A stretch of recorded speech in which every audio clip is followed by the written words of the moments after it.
Hello and welcome back to my YouTube channel. Thank you so much for always coming back and watching these videos. This is Winnie and this is my view with Winnie. In this channel, I always try motivate you, talk to you about stories and give you challenges on things I consider you should personally take care of before you become a better person. So on today's video, I'm actually shooting this video on a Sunday afternoon.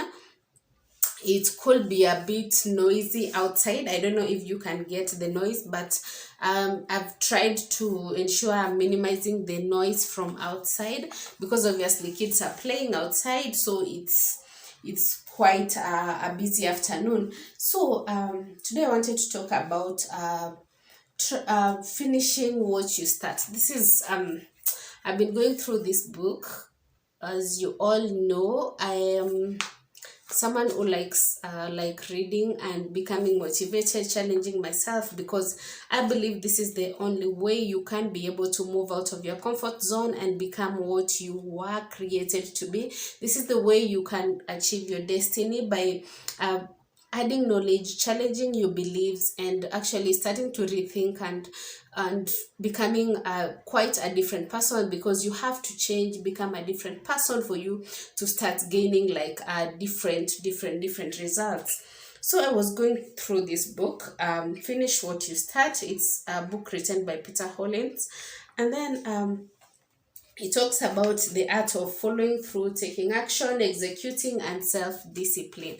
So this book I found it in my house because, like, I think my husband was reading it, but because I know he doesn't always like reading books, so I took it and I've read it, and I'm sure I'm going to finish it before he even starts reading it.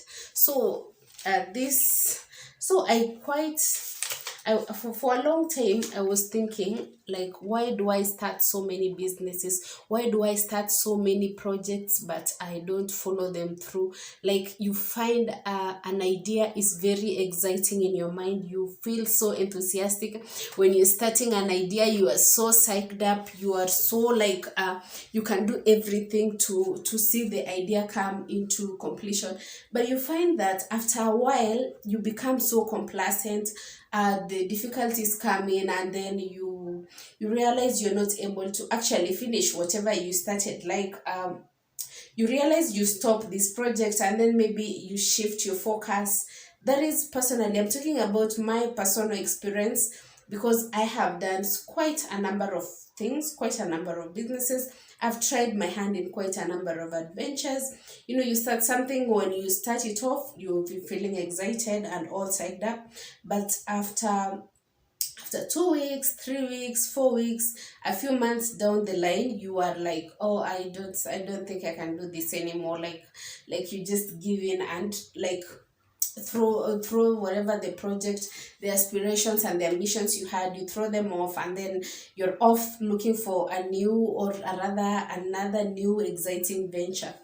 So when I found this book, I specifically thought it came into this house for me, because I think this book is for me. And so I've read up to this place where you see I've folded the page, and I wanted to share with you what I've read so far. So I've just finished the first chapter, which is just talks about stop thinking, just execute. So the writer gives stories, or talks about how we do so much research. You want to start a business, you want to start something, a venture. Of course, it's prudent for you to do research, but there are people who take so much time on this first phase of thinking and not executing the idea. So personally, I don't have that challenge, but I know as an audience, there are people who you've thought of starting a Mutumba business, you've thought of opening your own salon, you've thought of doing a business, you've just thought of something. Then you say, let me research about this idea, let me go on and let me take my time, look at the market, let me check out the odds of me succeeding in this business. So some people even go and do an elaborate business plan. They like develop the business on paper, but and in the mind, but actually they don't start the business, or they don't execute the idea. So the reader tries to gives us quite a number of stories on so many people who have thought about so many great ideas, but they don't have the, like, they think maybe, oh, the rent is going to be too much, how am I going to be able to raise this and this capital, what am I going to do when this and this happens, you see. And then the person becomes discouraged, and you don't just start you don't even execute that idea. So that is the very first thing you need to the very first thing you need to first of all address before you can even think of going to the next chapter. Because if you don't start that business, if I start telling you about consistency, about self-discipline, then they are not going to be helpful to you, because you've not executed your idea. So for a long time I've started off business. I personally don't think too much when I want to start off a business. Maybe if I see an opportunity, I always, like, if I have the money, or if I think I can have the money within the next 1 month, I always just start it, you see. And that is not exactly the perfect way. Of course, you need to do your research. If you're going into a niche which you don't have ideas and all that, take your time, research, find the right, or whatever, the right ideas you need. But don't stop there, you need to go ahead and execute that idea. So just start. That is the idea I'm telling you. If you have any idea in your mind that you've been thinking about, and trust me, most of these businesses, it falls into place with time. And ideally, maybe even the things you read about, the things you research about, once you are out there, you find maybe they won't apply to you, because business is different. Everyone trying their hand on business, it's just different. And just a business which you've built in your mind is as good as no business, because there's nothing you can tell. You don't even if you start it and it fails, at least you have an experience. Like me, I can share an experience from all the failed businesses I have executed. So I'm here today to tell you that you need to start that idea you have been thinking about. You need to stop, keep a halt at the thinking and the research, and just go ahead and start that idea. Let's see how it goes, and then from there on we are going to tackle now, how do you become consistent, how do you start developing a mindset of being persistent, and also being self-disciplined through your business, and nurturing the business to the point in which it will break even and even become profitable. And even at a point where you realize, now this business is not for me, it's not working out, then it's prudent for me to shut this business down, so that I can open something which is going to become more profitable, because you are not going to stick to something which forever is bringing you failure. So of course, the writer talks about focus being the head of a business. Writing down your goal and your focus. Most of us, including me, when I start a business, my aim is always to make money. Like it's every entrepreneur will tell you that when you go into a business, all you're thinking about is, I'm going to make profit, I'm going to make money, I'm going to do this. But that is not the right mentality when you want to lay out a focus, or when you want to stay focused, or when you want to really create an objective for your business. That is, if you want a long lasting business that you're going to do for quite a long time.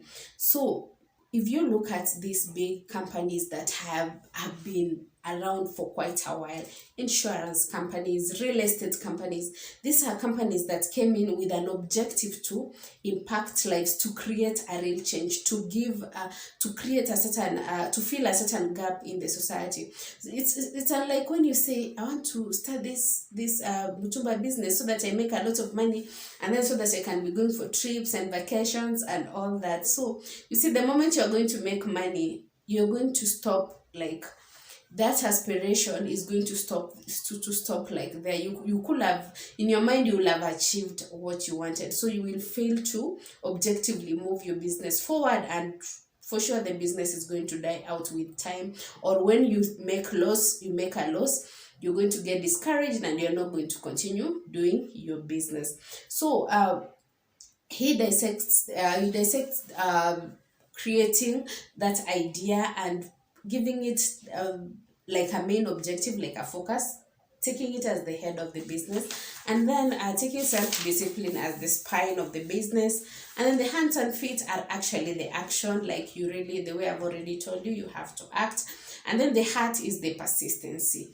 So that's just a simple preview of the first chapter of this book. If you haven't gotten a chance to read it, of course I'll be going through this book to the very end of it, because it's something that it's a very inspiring book. And you know, I like always talking about business. I always like inspiring young people to know how to make their own money, to know how to save money, and also to know how to like escape poverty, because that is what ails Africa. Most young people out here are broke, and not just broke, some are broke and broken, and we can learn from each other. These are ideas, I'm telling you, which you have to start challenging your mind, change your change the way you're thinking, and get out of there. If you've been thinking so long about something, go out there, start it today, and just comment in the comment section below if you have started any business without